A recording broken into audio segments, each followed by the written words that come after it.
Howdy! This time I'm reviewing Beast Wars Armordillo.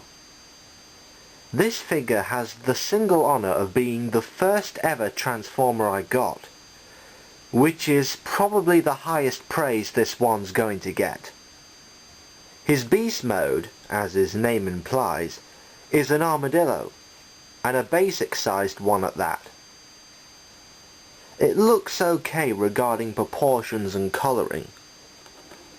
I would have liked to have seen a pattern going from the top of his head all the way down the centre of his back, like on the card art. He generally lacks a great number of paint apps here. The mould detailing, however, is pretty good, especially on the leathery armour shell.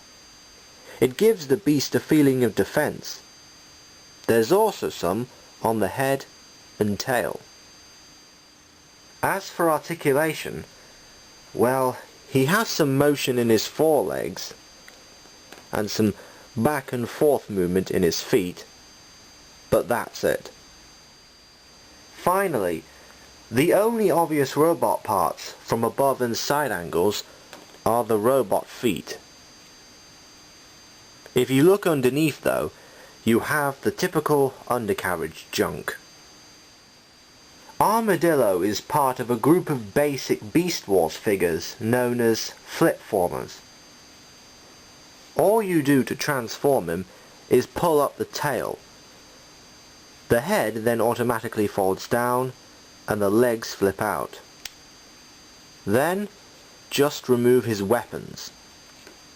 Yep, these were the fast action battlers of Beast Wars. The robot isn't as good as the beast mode, though it's not horrible.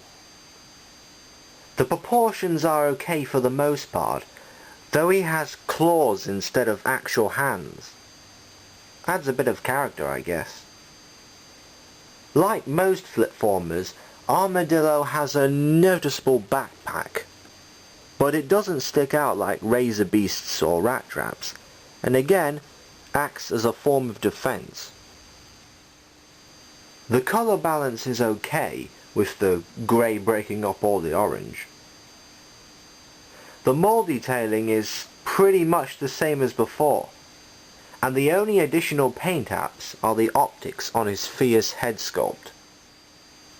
His articulation is so-so. The problem is, he lacks the ankle joints that would help him stand in many poses, and the backpack doesn't help much either. It seems all this was sacrificed just for the transformation gimmick. Oh well. Finally, the weapons look really goofy with the armadillo feet hanging off them.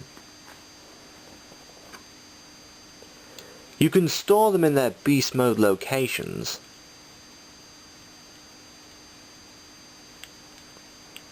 like so. But then they just get in the way of leg movement.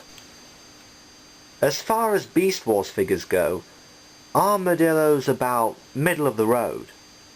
Not bad, but not especially great either. This is mainly a purchase for those who have a touch of nostalgia.